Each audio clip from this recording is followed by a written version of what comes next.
आज की इस वीडियो में हम स्टाफिंग प्रोसेस के बारे में बात करेंगे।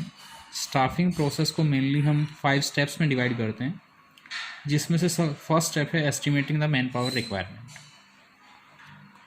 इस स्टेप पे हमें क्या करना होता है कि एक ऑर्गेनाइजेशन में जितने भी डिपार्टमेंट्स हैं उनके वर्कलोड के बिहाफ पर हम मैन पावर रिक्वायरमेंट का आइडिया लेते हैं। मीन्स एक्चुअल में वर्कलोड कितना है, कितने वर्कर्स की ज़रूरत है उस डिपार्टमेंट में, और कितने एट प्रेजेंट वर्कर वहाँ पर अपॉइंट हैं, और कितनी पोस्ट वैकेंट, यानी कि ये सभी एस्टिमेशन लगाया जाता है डिपार्टमेंटल मैनेजर के द्वारा।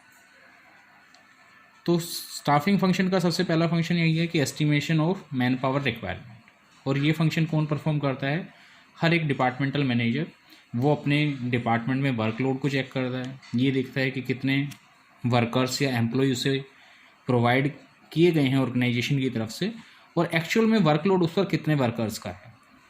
तो उसके बिहाफ पर जितनी भी पोस्ट वैकेंट होती हैं उसका आइडिया लगाया जाता है, और वो अपनी रिपोर्ट जो है पर्सनल डिपार्टमेंट को सेंड कर देता है। यानी कि पर्सनल डिपार्टमेंट एक डिपार्टमेंट होता है ऑर्गेनाइजेशन में जो कि रिक्रूटमेंट करने का काम करता है। एम्प्लॉय से रिलेटेड जितने भी डिसीजन है, रिक्रूटमेंट है, सिलेक्शन है, उनकी पेमेंट, ट्रेनिंग, ये सारे डिसीजन पर्सनल डिपार्टमेंट को लेने होते हैं। तो स्टाफिंग प्रोसेस के सेकंड स्टेप की अगर हम बात करें तो सेकंड स्टेप में हमें क्या करना है? रिक्रूटमेंट। जैसे ही हम मैन पावर रिक्वायरमेंट का आइडिया लगा लेते हैं कि वर्कलोड कितना है एक डिपार्टमेंट में और कितनी वैकेंट पोस्ट, तो उन पोस्ट को फिलअप करने के लिए रिक्रूटमेंट की जाती है। Recruitment means process of inducing और motivating the applicants to send their application form to the department. Recruitment का मतलब क्या होता है कि जिसमें कंपनी या कोई भी ऑर्गेनाइजेशन या डिपार्टमेंट जो वैकेंट पोस्ट फिल करना चाहता है वो एडवर्टीजमेंट निकालता है, और इंटरेस्टेड कैंडिडेट्स, एप्लीकेंट्स, यानी कि जो उस पोस्ट के अकॉर्डिंग एलिजिबिलिटी रखते हैं, उन्हें अपनी एप्लीकेशन सेंड करने के लिए इनवाइट करता है। तो रिक्रूटमेंट का मतलब ये नहीं है कि हमने उसको अपॉइंट कर लिया। रिक्रूटमेंट मीन्स ओनली इंड्यूसिंग और मोटिवेटिंग द इंटरेस्टेड पर्सन्स और applicants for sending their application form to the department. Now the third function is selection. जैसे ही रिक्रूटमेंट का फंक्शन कंप्लीट होता है, रिक्रूटमेंट का टास्क कंप्लीट होता है, तो नेक्स्ट टास्क क्या करना होता है? हमें सिलेक्शन। सिलेक्शन करने के लिए जितने भी एप्लीकेशन फॉर्म डिपार्टमेंट या कंपनी के पास आए होते हैं उनकी रिट्रेंचमेंट की जाती है। उसमें से ये देखा जाता है कि कौन से फॉर्म जो है प्रॉपरली फिल किए गए हैं। आजकल जैसे कि ऑनलाइन सिस्टम है, तो ऑनलाइन सिस्टम में भी ये चीज़ें चेक की जाती हैं कि प्रॉपरली फॉर्म फिल किया गया है कैंडिडेट की तरफ से या नहीं किया गया है, और जो प्रॉपरली फिल नहीं करता है वो सिलेक्शन प्रोसेस से वहीं बाहर हो जाता है। और जिनके प्रॉपरली फॉर्म फिल किए गए हैं, एलिजिबिलिटी रखते हैं कैंडिडेट, तो उन्हें सिलेक्शन प्रोसेस से गुजरना होता है। सिलेक्शन प्रोसेस में क्या होता है कि उन्हें उनके different types of test conduct कराए जाते हैं, इंटरव्यू लिए जाते हैं, और उनके बिहाफ पर जो इंटरव्यूअर हैं वो उन्हें एग्जामिन करके उनमें से एप्रोप्रिएट और जो सूटेबल कैंडिडेट्स है उसको हम सेलेक्ट करते हैं।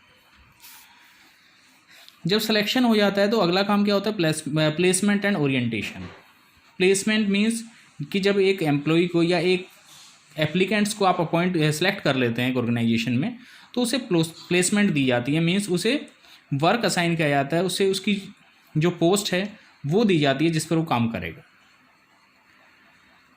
ओरिएंटेशन का मतलब होता है introduction of new employee to the old employees. यानी कि ओरिएंटेशन में हम क्या करते हैं, जो नया एम्प्लॉय अपॉइंट हुआ है एक ऑर्गेनाइजेशन में उसका इंट्रोडक्शन कराया जाता है पुराने एम्प्लॉयज के साथ, ताकि वो फेमिलियर हो जाए सिस्टम के साथ, ऑर्गेनाइजेशन में काम करने वाले अपने कलीग्स के साथ, ताकि वो अच्छे से काम कर पाए। तो ओरिएंटेशन का मतलब होता है introduction of new employee to the old employees.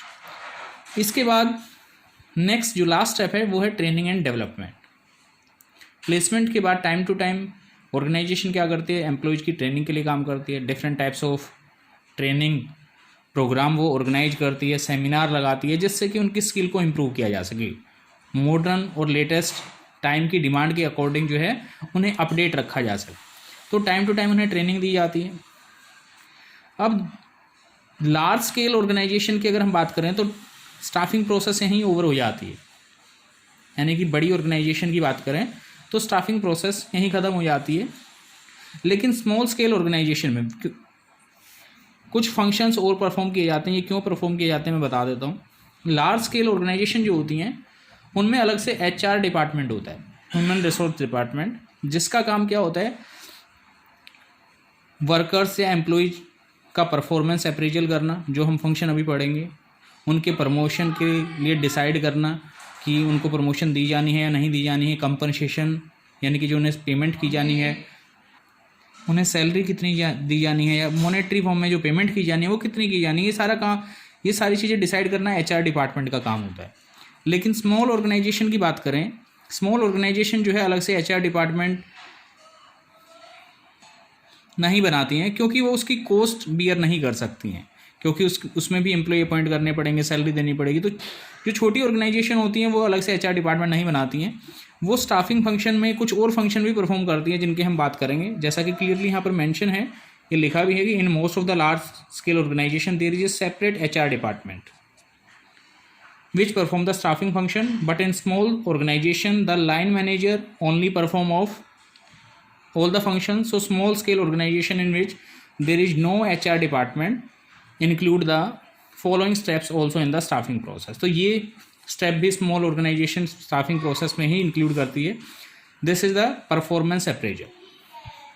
Performance appraisal का मतलब होता है कि जो एम्प्लॉय अपॉइंट किया गया उसकी परफॉर्मेंस को मेजर किया जाता है कि क्या उसे जो ट्रेनिंग दी गई, क्या उसे जो डायरेक्शन दी गई, क्या वो उसके अकॉर्डिंग काम एप्रोप्रिएट मैनर में कर रहा है या नहीं कर रहा है, तो ये चेक किया जाता है। उसके बाद next promotion and career planning, उसकी प्रमोशन से रिलेटेड डिसीजन लिए जाते हैं कि उसको प्रमोशन दी जानी है या नहीं दी जानी है। ये उसके वर्क पे डिपेंड करता है। अगर वो काम अच्छा कर रहा है तो ऑर्गेनाइजेशन उसको प्रमोट कर देती है, जहाँ उसकी पोस्ट इंक्रीज होती है, सैलरी इंक्रीज होती है, पावर्स इंक्रीज हो जाती हैं।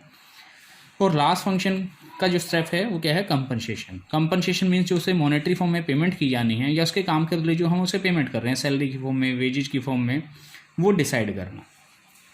अब सैलरी या तो टाइम बेस्ड हो सकती है या परफॉर्मेंस बेस्ड। टाइम बेस्ड में एक टाइम फिक्स होता है, उतने घंटे या उतने आवर या उतने दिन आपको काम करना होता है और आपकी एक फिक्स सैलरी होती है, वो पे कर दी जाती है। परफॉर्मेंस बेस्ड अप्रेजल में क्या होता है, बेस्ड पेमेंट में, जैसे कि हमने FW टेलर की एक टेक्निक पढ़ी थी, डिफरेंशियल वेज सिस्टम।